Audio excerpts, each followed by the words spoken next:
এক গ্রামে রিয়া ও সুমি নামের দুই বোন বাস করত। রিয়া ছোট থেকেই মডার্ন ছিল, সবসময় সাজুগুজু করতে ভালোবাসতো। আর ওর ইচ্ছে ছিল একটা ধনী পরিবারের ছেলেকে বিয়ে করে শহরে সেটেল হয়ে যাওয়ার।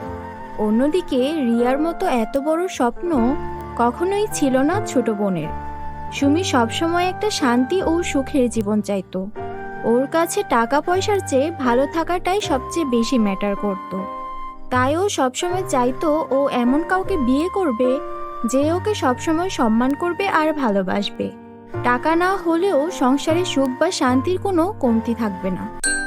বন্ধুরা, তোমরা যারা আমাদের চ্যানেলে নতুন, আমাদের চ্যানেলটিকে সাবস্ক্রাইব করতে ভুলো না যেন। আর হ্যাঁ, তোমরা যারা গল্পটি দেখছো তোমাদের নাম কমেন্টে ঝটপট লিখে ফেলো। আমরা নেক্সট গল্প তোমাদের নাম দিয়েই বানাবো।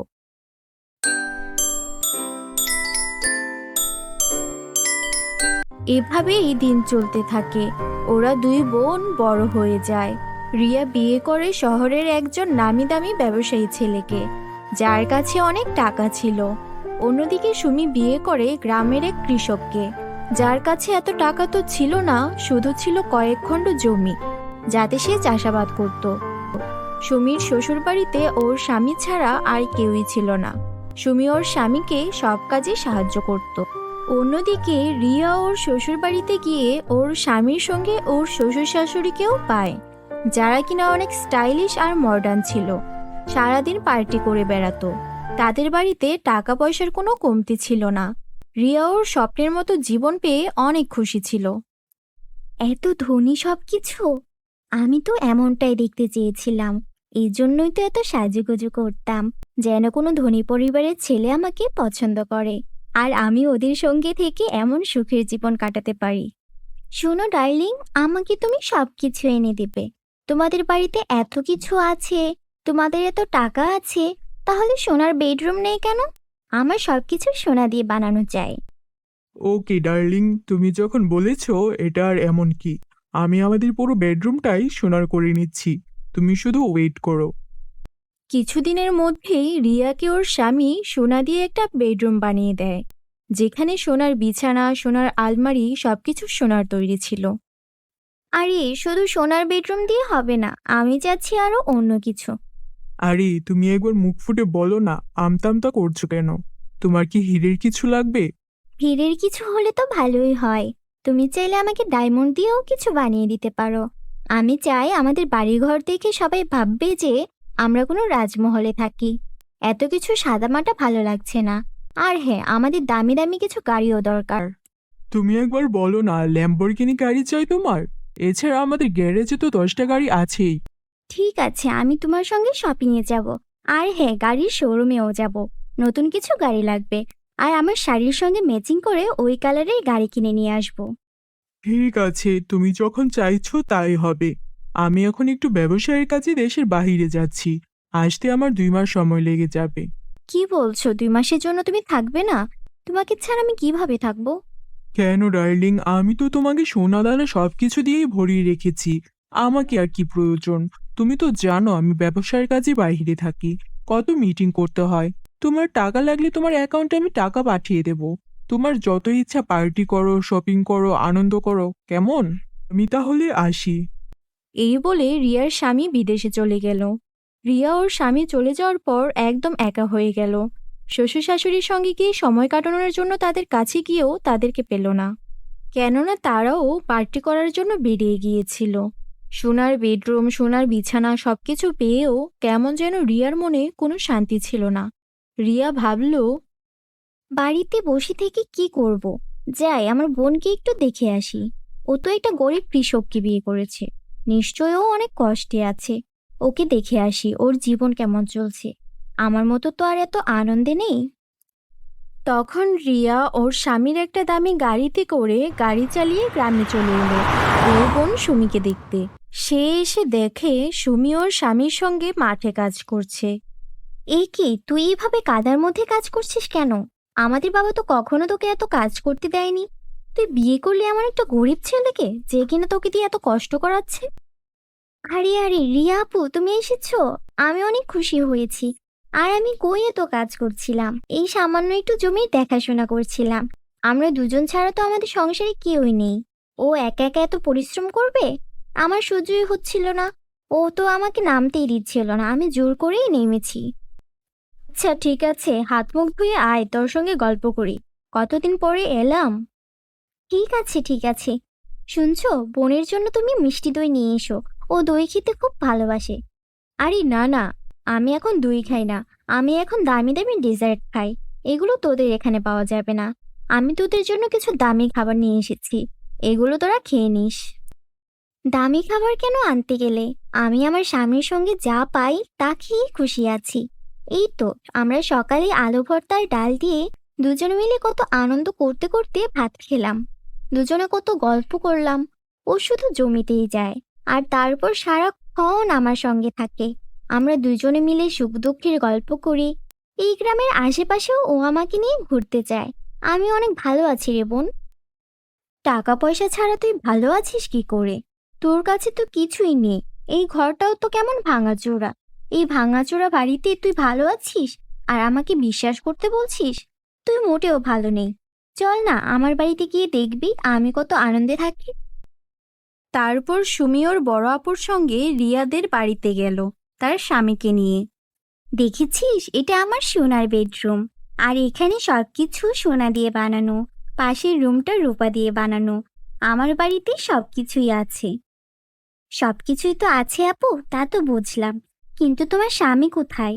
আর তোমার শ্বশুর শাশুড়ি কোথায়? এত বড় বাড়িতে তুমি একা কেন? আর শুধু চাকর বাকর ছাড়া কাউকেই তো দেখছি না।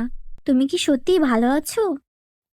আসলে তোকে আমি কি বলবো, আমি ভালো নেই। আমার স্বামী আজকে 4 মাস হয়ে গেছে বিদেশে গেছে। আমাকে শুধু টাকা পাঠায়, কিন্তু আমার সাথে গল্পও করে না, কথাও বলে না। আমি ভাবতাম টাকা পয়সা থাকলেই আমি ভালো থাকবো, কিন্তু আমি ভুল ছিলাম। আমি মোটেও ভালো নেই। আমাকে তোর সাথে নিয়ে চল। তারপর সুমির সঙ্গে এই সব কিছু বলে কাঁদতে কাঁদতে রিয়া ওই বাড়ি ছেড়ে চলে আসে। এইদিকে রিয়া বুঝতে পারে টাকা পয়সা, সোনা দানা, সোনার বেডরুম, রূপার বেডরুম, এই সব কিছুতে কিছুই হয় না। ঘরে শান্তি থাকে স্বামী স্ত্রীর মধ্যে বোঝাপড়ায় আর ভালো সম্পর্কে। এদিকে রিয়া চলে আসার পর রিয়ার স্বামীও বুঝতে পারে সে শুধু তার ব্যবসার কাজ নিয়ে ব্যস্ত হয়ে পড়ায় তার স্ত্রীর মনে অনেক দুঃখ দিয়ে ফেলেছে। তাই সে দ্রুত রিয়ার সঙ্গে দেখা করতে সুমির ছোট্ট কুঁড়ে ঘরে এসে পৌঁছায়। আমি অনেক ভুল করে ফেলেছি। আমি ব্যবসার টাকা ইনকাম করতে গিয়ে ভুলেই গিয়েছিলাম যে আমাদের স্বামী স্ত্রীর সম্পর্ক কতটা খারাপ হয়ে যাচ্ছে। আমি তোমাকে প্রমিস করছি, আমি এত টাকা পয়সা নিয়ে আর ভাববো না। আমি তোমাকে নিয়ে অনেক ভালো সময় কাটাবো।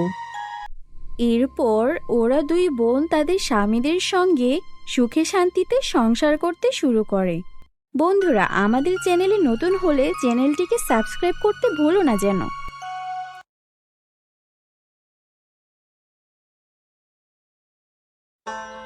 কৃষ্ণপুর নামের এক গ্রামে রতন চাষির একটা গরু ছিল। রতন সময়ে সময়ে জমিতে চাষ করার পাশাপাশি তার গরুকে নিয়ে ঘাস খাওয়াতে যেত, আর এই গরুটাকে নিজের সন্তানের মতোই বড় করে তুলেছিল। রতন তার গরুর নাম রাখে লালি। লালি রতনের নিজের ছেলের মতোই ছিল।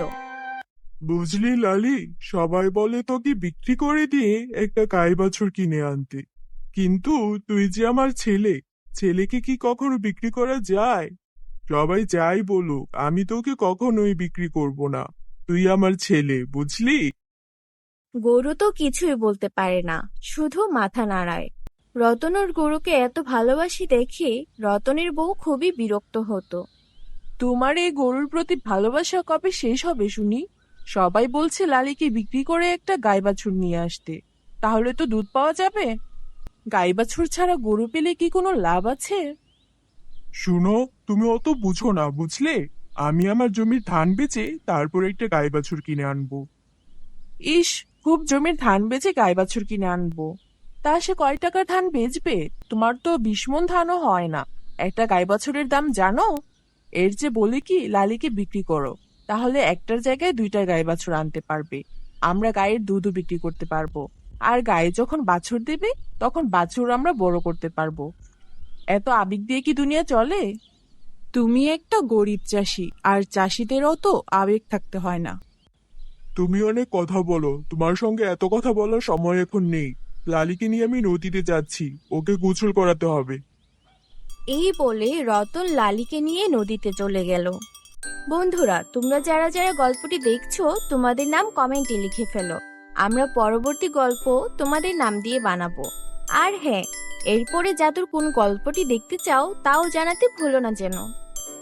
বুঝলি লালি, সবাই এখনো তোকে নিয়ে নানা রকম কথা বলে, কিন্তু আমি তো জানি তুই আমার বুকের ধন। তোকে আমি কখনোই বিক্রি করব না। এইসব বলতে বলতে রতন কখন নদীর ভেতরে চলে যায় টেরই পায় না। রতন নদীর ভেতরে গিয়ে হাবুডুবু খেতে থাকে। লালু সবটা বুঝতে পারে, কিন্তু তারপরও কিছু করে উঠতে পারছিল না। অবলা জীব শুধু চোখের পানি ফেলতে থাকে। তখন লালি মনে মনে কিছু একটা বলতে শুরু করে, আর সঙ্গে সঙ্গে সেখানে একটা পরী এসে প্রকট হয়। কে কে আমাকে ডেকেছে? এই, তুই আমাকে ডেকেছিস? এই অবলা প্রাণীটা মন থেকে আমাকে ডেকেছে, তাই তো আমি এখানে চলে এসেছি। নিশ্চয়ই এই প্রাণীটার মালিক হচ্ছে এই লোকটা, একে তো বাঁচাতেই হবে। পরী তারপর রতনকে বাঁচিয়ে নদীর কিনারে নিয়ে আসে, আর লালি তখন পাশেই দাঁড়িয়েছিল। পরী তখন রতনের জ্ঞান ফেরায় আর বলে, তুমি অনেক ভাগ্যবান চাষি, তুমি এমন একটা প্রাণী পেয়েছো যে কিনা তোমার বিপদে মন থেকে সাহায্য চেয়েছে, আর তার সাহায্যের ডাকে আমি সাড়া দিয়ে তোমাকে বাঁচাতে এসেছি। এই অবলা প্রাণীটা তোমার জন্য সত্যিই অনেক সৌভাগ্যজনক। হ্যাঁ, আমি তো জানি। আমি ওকে আমার নিজের ছেলের মতোই ভালোবাসি। ও কথা বলতে না পারলেও ওর চোখের ভাষা আমি বুঝি। ও আমাকে অনেক ভালোবাসে। সামান্য কটা টাকার জন্য আমার স্ত্রী আর পরিবারের সবাই চায় আমি যেন লালিকে বিক্রি করে দেই, কিন্তু লালিকে বিক্রি করা আমার পক্ষে সম্ভব নয়। লালি আমার ছেলের মতো। আমি যে কি করব বুঝে উঠতে পারছি না। আজকে লালি আমার প্রাণও বাঁচালো। আমি যে ওর কাছে চিরকৃতজ্ঞ হয়ে গেলাম। তুমি যখন তোমার গরুকে এত ভালোবাসো, তাহলে আমি এই গরুকে সাধারণ থেকে অসাধারণ বানিয়ে দিচ্ছি। এই গরু তোমার সব দুঃখের অবসান করবে। তবে মনে রেখো, কখনো যেন লোভ করো না। কি বলছেন পরি আপনি? এমন কি করবেন যাতে আমার লালি অসাধারণ হয়ে যায়? দেখোই না আমি কি করি। তুমি এক কাজ করো, নদী থেকে মাটি তুলে আনো, আর সেই মাটি তোমার লালির গায়ে প্রলেপ দিয়ে দাও। মাটি তুলে এনে লালির গায়ে প্রলেপ দেব? ওই শরীর তো নোংরা হয়ে যাবে। পরে তো আবার গোসল করাতে হবে। ওহো চাষি, তুমি দেখছি ভারী কথা বলো। এত কথা বলা ঠিক নয়। তুমি যা বলছি তাই করো। লালির গায়ে মাটির প্রলেপ দাও দেখি। পরীর কথা মতো তখন সেখানে রতন মাটি নিয়ে এসে গরুর গায়ে প্রলেপ দিতে শুরু করলো। প্রলেপ দেওয়া শেষ হয়ে গেলে পরী গিয়ে তার জাদুর কাঠি লালির গায়ে ছোঁয়ালো। সঙ্গে সঙ্গে লালি একটা সোনার গরুতে পরিণত হলো। এই কি কাণ্ড! আমার লালি তো সোনার গরু হয়ে গেছে। ওর কোনো ক্ষতি হবে না তো? ওর কোনো কষ্ট হচ্ছে না তো? না না, আমার সোনার গরুর দরকার নেই। আপনি আমার লালিকে আগের মতো করে দিন পরি। আরে না না, তোমার ছেলে তোমার লালি একদম সুস্থ আছে। আমি ওকে সোনার গরু করে দিয়েছি জাদু বলে, যেন ও তোমাকে সাহায্য করতে পারে। লালি তো ছেলে, ও তো তোমাকে দুধ দিতে পারবে না, বাছুরও দিতে পারবে না। কিন্তু যখনই তোমার টাকার দরকার হবে, লালির গায়ে 3 বার হাত বোলাবে। লালি ওর মুখ থেকে স্বর্ণমুদ্রা বের করে দেবে তোমায়। এবার আমি চলি। এই বলে পরী সেখান থেকে অদৃশ্য হয়ে গেল। রতন লালির গায়ে 3বার হাত বুলালো। সঙ্গে সঙ্গে লালির মুখ থেকে সোনার মুদ্রা ঝরে পড়তে লাগলো। এ কি কাণ্ড! আমার লালি দেখছি সোনার গরু হয়ে গেছে। যাই যাই, এখনই গিন্নিকে গিয়ে বলি। গিন্নি সবসময় আমাকে গালমন্দ করেছে। আমি লালিকে ভীষণ ভালোবাসি, তাই আজকে লালি আমার জীবন পরিবর্তন করে দেবে। চল লালি, চল। তারপর রতন তার গরুকে নিয়ে বাড়িতে আসে। রতনের সঙ্গে এমন একটা সোনার গরু দেখে রতনের স্ত্রী অবাক হয়ে যায়। এ কি কাণ্ড! তুমি এই গরুটা কোথা থেকে আনলে? এই তো দেখছি সোনার গরু। এত দামি গরু কোথায় পেলে গো? আরে না না, এটা দামি গরু নয়, এটা আমাদের লালি। লালি পরীর আশীর্বাদ পেয়েছে। পরী লালিকে আশীর্বাদ দিয়েছে, তাই লালি সোনার গরু হয়ে গেছে। শুধু তাই নয়, আমি তোমাকে এখন একটা জাদু দেখাবো, যা দেখে তুমি অবাক হয়ে যাবে। কি জাদুর কথা বলছো? তোমার কি মাথা ঠিক আছে? একটা সোনার গরুকে এনে বলছো এটা আমাদের লালি, এখন আবার বলছো জাদু দেখাবে? তুমি কবে থেকে এসব শুরু করলে গো? আরে দেখো দেখো, লালি, চল গিন্নিকে এবার একটু জাদু দেখাই। দেখা দেখা লালি, তোর জাদু দেখা। তারপর রতন তার গরুর গায়ে 3বার হাত বোলালো। সঙ্গে সঙ্গে লালির মুখ থেকে ঝরঝর করে স্বর্ণমুদ্রা বেরোতে লাগলো। এ কি কাণ্ড দেখছি গো, আমার তো মাথা ঘোরাচ্ছে। এই গরুর মুখ থেকে স্বর্ণমুদ্রা পড়ছে কি করে? এ কি সত্যি আমাদের লালি? হ্যাঁ হ্যাঁ, এ সত্যি আমাদের লালি। এখন দেখবো কে বলে লালিকে বিক্রি করতে। এরপর রতন লালির থেকে সেই স্বর্ণমুদ্রাগুলো নিয়ে তার অবস্থার পরিবর্তন করতে শুরু করলো। নিজের বাড়ি, নিজের জমি সবকিছুই আরো বেশি আভিজাত্যপূর্ণ করে ফেললো। শুধু তাই নয়, রতন লালির থেকে স্বর্ণমুদ্রা নিয়ে গ্রামের অসহায় গরিব দুঃখীদেরও সাহায্য করতে লাগলো। বন্ধুরা, আমাদের চ্যানেলে নতুন হলে চ্যানেলটিকে সাবস্ক্রাইব করতে ভুলো না যেন। Bye bye.